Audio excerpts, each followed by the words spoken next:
What's going on, everybody? Welcome back to the Cosmic Wonder, where we talk all things Marvel and MCU. I'm your host, Warren Thompson, and today we're going to be talking about the ending of Guardians of the Galaxy Volume 3 and the two post-credit scenes. So, if you have not seen the movie yet and you care, this is your warning. We are talking about it all in this video. And there's a lot to talk about, so we are going to dive right in. At the end of Guardians of the Galaxy Volume 3, we saw the disbandment of the Guardians team that we've known and loved over the past decade. It is definitely sad. However, the second post-credit scene gives us hope that perhaps the Guardians team will reunite one day, but we'll get into that in a bit. Now, throughout the movie, Mantis, who we discovered in the Guardians of the Galaxy Holiday Special, is the half-sister of Peter, has been trying to convince Peter to go back to Earth to visit his grandfather because he just left, and that his grandfather was mourning at the time too over the loss of his daughter and Peter's mother. Eventually, at the end of the movie, Peter decides that this is indeed what he's going to do. He returns to Earth, where he has actually been back before in Avengers Endgame, although since he was always trying to avoid going back and speaking to his grandfather, that probably was never an option for him, so he simply left with the Guardians and Thor. But now that he saved the galaxy once more, he goes back to Earth, he goes back to his old home, or his grandfather's old home, either way he knew where it was. He goes to the door to see a caretaker. He thinks it's the wrong house, but the caretaker says no, he is inside. So he goes in and he goes out to the back and he sees his grandfather, and probably to his surprise, his grandfather instantly recognizes who he is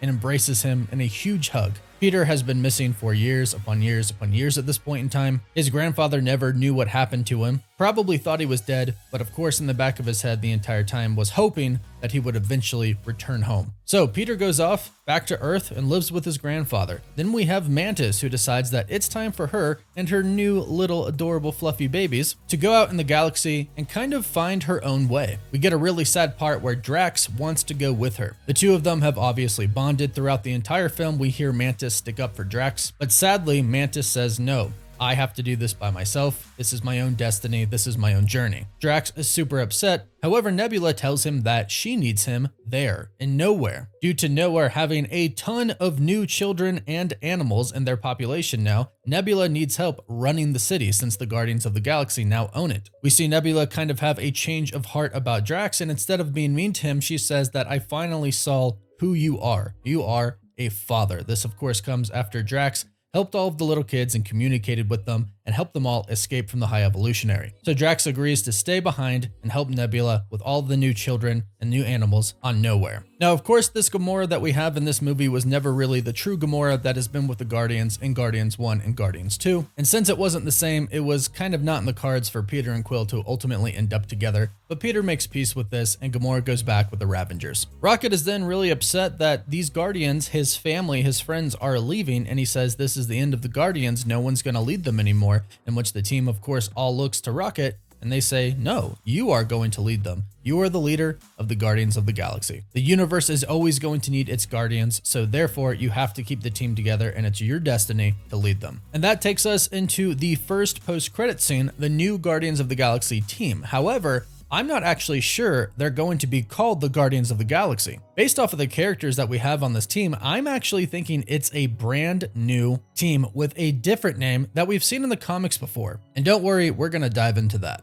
But first, big thank you to our sponsors, Marvel's Guardians of the Galaxy video game. If you're sad that the MCU Guardians of the Galaxy trilogy has ended, here's something that will satisfy your craving for more Guardians. Now, I know most people have probably heard about this game, but Marvel's Guardians of the Galaxy is a single-player, story-driven action-adventure game out now for PlayStation and Xbox consoles and PC. I've been hearing people rave about this game for a while. It won Best Narrative at the Game Awards in 2021, and now that I've played it, I definitely understand why. It is awesome. This game is set in a completely new and original universe. These aren't the Guardians from the comics or the movies, but they're inspired by both, so they feel fresh and familiar at the same time. It's a fun and epic story, but it also has a lot of heart with deep character arcs that highlight the personalities of the Guardians. You get to spend 20 hours with those Guardians, so you get to see and experience them in a way you never have before. Now, the whole game is about you playing as Starlord and trying to lead the Guardians. They all feel like living, breathing characters, so you truly get to experience something really unique in being their leader,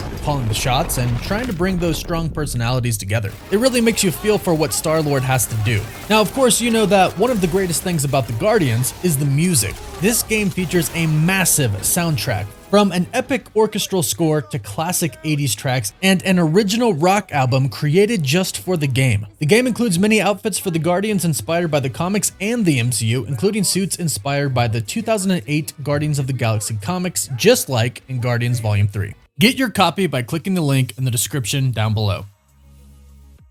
Now, the first post-credit scene takes us to another planet where we see our new Guardians of the Galaxy team, and everybody is wearing the new Guardians uniforms. This new team consists of course, their new leader, Rocket Raccoon, King Groot, Cosmo the dog, who was awesome in the movie, Adam Warlock, Kraglin, and Phyla-Vell. Now, this post-credit scene is pretty straightforward. It's simply showing us that there is indeed a new Guardians of the Galaxy team. Just because the original members kind of went their own ways doesn't mean the team itself falls apart. They have a cool little reference to music, which always plays a huge part in the Guardians of the Galaxy movies. They're talking about what their favorite songs are. And then before they go into battle, Rocket plays Come and Get Your Love by Redbone, which is a direct callback to the very first opening of the very first Guardians of the Galaxy movie. Then we see our new Guardians of the Galaxy team run into the fight. However, like I mentioned, there is a little bit more to this. There was a plot leak that was going around that actually was very accurate about this scene. However, they called this team the Annihilators. Now, what's really interesting about this is that Adam Warlock was a part of this group, but it also had some other crazy cool characters like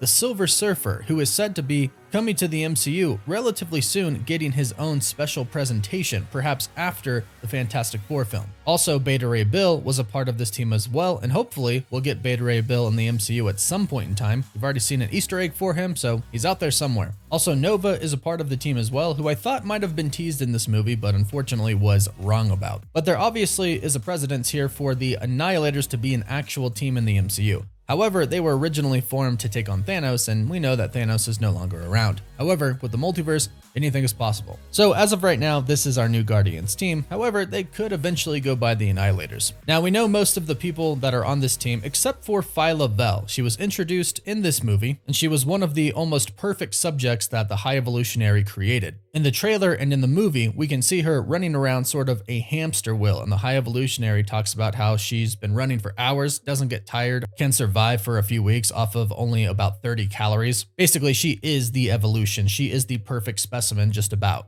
She is now part of the Guardians of the Galaxy team since they helped rescue her and the rest of her brothers and sisters. That's what we'll call them. However, it's pretty interesting. In the comics, Phyla-Vell is a Kree. There are a few different versions of her because she does appear in a couple of different universes, but basically, she is the genetically engineered daughter of the Kree, Mar-Vell, and Phyla-Vell would eventually go on to become Captain Marvel herself. So obviously here they have kind of changed a little bit about her. However, the part about her being genetically engineered seems to be the same thanks to the High Evolutionary. However, it doesn't seem like she is going to be Kree, unless the High Evolutionary actually managed to steal her from the Kree. But no doubt she's going to be a big player moving forward in the MCU, and also we've noticed that her eyes do glow purple, which is a sign of cosmic energy. So I'm also imagining that she's going to be pretty powerful as well. Now, the second post-credit scene, there isn't much to this, but there is one big main point that Marvel Studios wants us to know. However, there could actually be a pretty big multiversal tease here. We cut back to Peter Quill and his grandpa. We have a fun little Guardians of the Galaxy holiday special Easter egg as the newspaper says that Kevin Bacon was kidnapped. We have some fun banter between them. Peter Quill is arguing about chores. Again, nothing really insanely important about this scene or the dialogue. However, what is important comes next. After the scene, we see a white screen and it says the legendary Starlord will return. Now, this has a lot of theories surrounding it right now, and I gotta say, I'm with the multiverse theory on this, and I'll explain. I've seen this rumor and theory around online a lot. I think my buddy Paul over at Heavy Spoilers was the first person to come up with this, so I'll give him full credit on this. But normally when Marvel Studios says that a character will return, it's a black background with white letters. However, this is the opposite. It's a white background with black letters. And we know that Marvel Studios typically, not all the time, but typically does everything with intention. So the theory around this is Starlord will return, but perhaps it's going to be a variant of Starlord. Perhaps we are going to see a Starlord again in the MCU. It just won't happen to be this particular Starlord. After all, we do know in Secret Wars, universes are going to collide and variants are going to interact with each other. So perhaps we're going to see different variants of Starlord. They still could be played by Chris Pratt, or they could be played by somebody else. But since we are getting closer to Secret Wars, this could mean something. After all, in Ant-Man Quantumania, it said Kang will return, but again, it was black background with white letters. It is also worth noting that the legendary Starlord was a comic run where Starlord went solo. So perhaps since he's left the Guardians now and he's on Earth, he could actually get his own solo story. Chris Pratt did say that he would come back, that it wasn't off the table. So maybe that's something that we could be getting, a Star-Lord's kind of solo adventure until eventually he reunites with the Guardians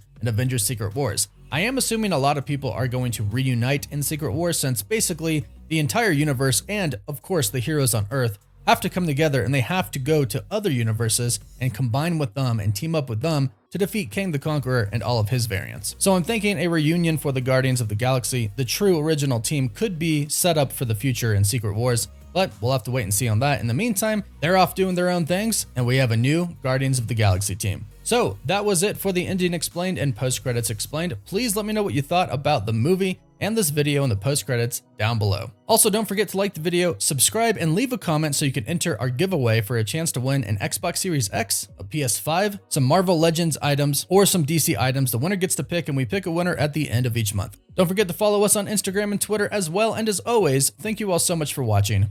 Woof woof.